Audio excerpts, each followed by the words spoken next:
We're here now with the most decorated U.S. Winter Olympic athlete of all time. 8-time medalist, New York Times best-selling author Apolo Ohno, and he's here to talk about his new book, Hard Pivot, Embrace Change, Find Purpose, Show Up Fully. And he has shown up fully to join us again this morning. Saw you come out a little bit earlier, and you helped celebrate Aaron's historic win. And I know how it is for us watching the Olympics at home, the anxiety and you competed in many Olympics. How is it for you watching it at home? I watch it probably the same way that you watch it. I scream, I yell, I smile, I cry. I have all the emotions associated. It's obviously different because we see some technical aspects. Oh, you could do this a little better. And then also, as the years go on, the better that you used to be. Yes. That usually compounds with time. But I love it. I mean, I love watching the games. I often say the older I get, the better I was. The better I was. Yeah, exactly. I walked uphill to school both ways. That's right. And we're able to get that joke. There's so many there. I've never heard that. You have done so much since closing that chapter, your Olympic career, but doing so much more. And now this new book, Hard Pivot. Explain what you mean by that title, Hard Pivot. Well, hard pivot is in speed skating. We're going in one direction, 35, 40 miles an hour, crossover on the right leg, and we do this pivot to go in the complete opposite direction. Executed properly, and it's seamless. You carry your speed, and it's successful. And oftentimes we don't. And as you've seen in speed skating races, you crash, hit the pads, it's painful.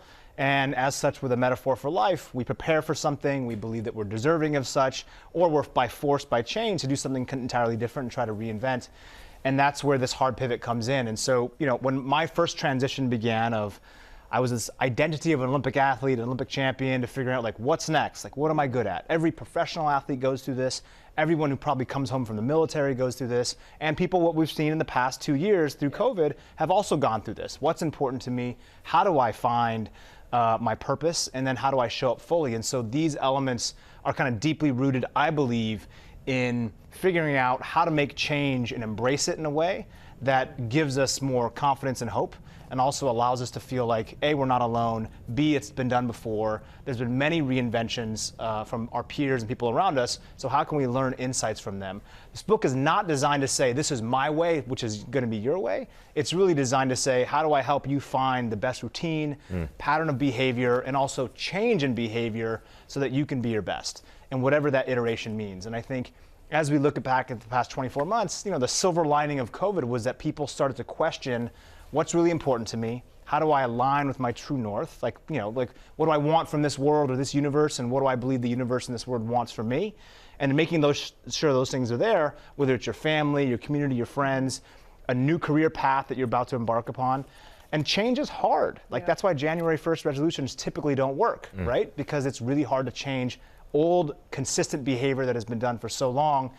And that's what every Olympic athlete has gone through, and I think a lot of people. So the book is important to me because I believe people know that change is here.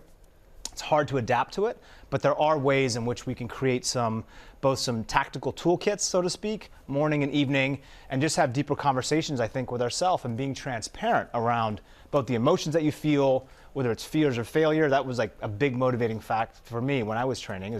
I'm so afraid to fail because I didn't want to disappoint anybody. And I also, the feeling that you got psychologically, I'm sure you probably had some familiar things in the same realm, and just figuring out how do I keep pushing forward, right, in a new way. And I think hopefully this book will help a lot of people find their path.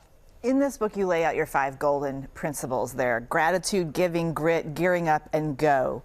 What's the method behind those? So the 5 golden principles, and if you had asked me this when I was 17 years old, there's no way that I would have ever been able to articulate it in that way. But looking back, seeing my friends and others that have had successful pivots and reinventions, and also people who just go through their life, gratitude, we know the power of that, right? In the most simplistic way, sometimes we just want to have a breath that's open and free. Giving not only to our community and others, but also to ourselves, giving ourselves the best possible chance of success. I was someone that really was a self-saboteur, so I would put unnecessary obstacles in front of me to try to overcome because maybe of some fear that if I showed up fully and failed, I just simply wasn't enough and I couldn't deal with that. We know what grit is, right? Everyone in this audience, people who are watching, have felt what grit is, especially in those last 2 years. And knowing that you can embrace that the journey, whatever path that you're on, is not going to be easy. and it's a part of the process.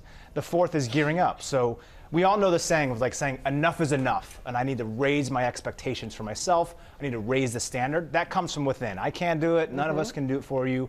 But when that flame gets ignited internally, it's a beautiful thing. We know when we see a man or woman on fire, and they're just like, you know what, change is here. I'm going to charge forward. And the last one is just go. You just have to go out there and get after it. So, many people, including myself, we kind of stay stuck in this, paralysis by perfectionism. We don't want to release this business plan. We don't want to go down this path. I don't want to show myself to the world until it's perfect.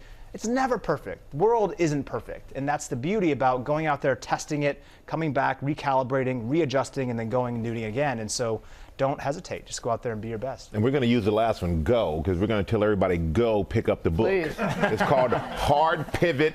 It is out tomorrow. Apollo, thank you so much for being here. Always appreciate you. Great to see you. Well, hey there, GMA fans. Robin Roberts here. Thanks for checking out our YouTube channel. Lots of great stuff here. So go on, click the subscribe button right over here to get more of awesome videos and content from GMA every day, anytime. We thank you for watching, and we'll see you in the morning on GMA.